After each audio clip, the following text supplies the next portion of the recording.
70 தொகுதிகளில் தாவேகாவுக்கு 40% வாக்குகள் என தகவல் பரப்பும் ட்ரெண்ட் செக்டர்கள்.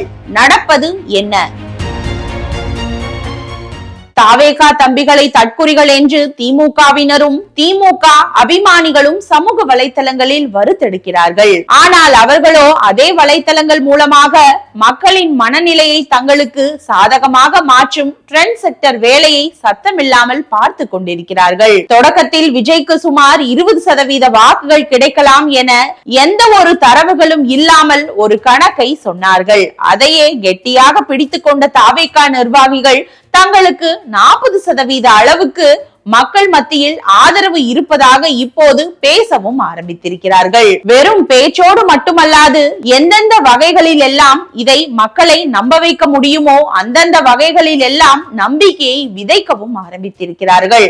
அதில் ஒன்றுதான் தாவேகா தரப்பில் எடுக்கப்பட்டதாக சொல்லி தற்போது சமூக வலைத்தளங்களில் பரப்பப்பட்டு வரும் சர்வே ரிப்போர்ட். செங்கோட்டையனின் பனையூர் பயணத்துக்கு பிறகு தாவேகாவுக்கு தனி பெரும் சக்தி வந்து விட்டதாக தாவேகா தரப்பில் செய்திகளை பரப்பிக் கொண்டே இருக்கிறார்கள். முன்னாள் அமைச்சர்களையும் முன்னாள் MP MLAக்களையும் செங்கோட்டையன் தாவேகாவுக்கு அழைத்து வரப்போகிறார் என்றெல்லாம் செய்திகள் பரப்பப்பட்டு வரும் நிலையில்தான் இந்த சர்வே ரிப்போர்ட்டையும் விட்டு பார்த்திருக்கிறது தாவேகா. தாவேகா தரப்பில் மாநிலம் முழுவதும் எடுக்கப்பட்டதாக சொல்லப்படும் அந்த ரகசிய சர்வேவின் படி இந்த தேர்தலில் எந்த கூட்டணிக்கும் தனி பெரும்பான்மை கிடைக்காதாம். மேலும் தாவேகாவுக்கு 70 முதல் 80 தொகுதிகளில் வெற்றி வாய்ப்பு கிடைக்கலாம் என்று சர்வே சொல்கிறதாம். 70 தொகுதிகளில் 40% வாக்குகளும் 140 தொகுதிகளில் 25% வாக்குகளும் தாவேகாவுக்கு கிடைக்குமாம். பெண்களில் 58%-த்தினரும் இளம் மற்றும் புதிய வாக்காளர்கள் 80%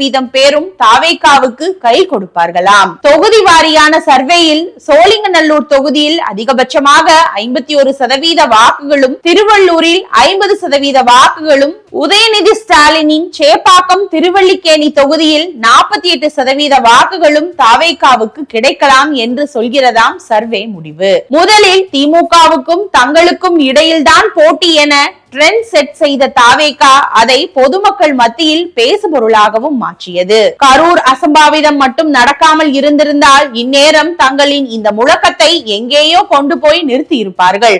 அந்த அளவுக்கு தாவேகா தலைமை முகாமில் இருக்கும் வியூக வகுப்பு புள்ளிகள் விஜய்க்காக ஹோம்வொர்க் செய்து கொண்டிருக்கிறார்கள். அவர்களின் லேட்டஸ்ட் ஹோம்வொர்க் தான் இந்த சர்வே என்கிறார்கள். அதே சமயம் சுமார் 48% வாக்குகளை திமுக கூட்டணியும், சுமார் 39% வாக்குகளை அதிமுக கூட்டணியும், சுமார் 8% வாக்குகளை நாதாகவும் தங்கள் வசத்தில் வைத்திருக்கும் போது விஜய்க்கு 40% வாக்குகள் வானத்திலிருந்து வந்து கொட்டுமா என்ற லாஜிக் கேள்வியும் அரசியல் விமர்சகர்கள் கேட்கிறார்கள். விஜய்க்காக ட்ரெண்ட் செட் செய்யும் வேலைகளில் ஈடுபட்டிருக்கும் வியூக புலிகளுக்கும் இது தெரியும். ஆனாலும் கரூர் துயரத்தையே தங்களுக்கு சாதகமாக மாற்றிக்கொள்ள அரசு மீது பழியை தூக்கி போட்டு இவர்கள் தேர்தல் அரசியலில் என்னவெல்லாம் செய்தால் மக்களின் வாக்குகளை ஈர்க்க முடியும் என்பதையும் படித்து வைத்துக் கொண்டு அதற்கேற்ப காரியமாற்றுகிறார்கள். இதையெல்லாம் உள்வாங்கியதால் தானோ என்னவோ திமுக MLAவான மருத்துவர் எழிலன் தாவேகாவினரை தற்குறிகள் என்று விமர்சிப்பதை நிறுத்திக் கொள்ளுங்கள் என்று திமுகவினருக்கு அட்வைஸ் கொடுத்திருக்கிறார் போலிருக்கிறது.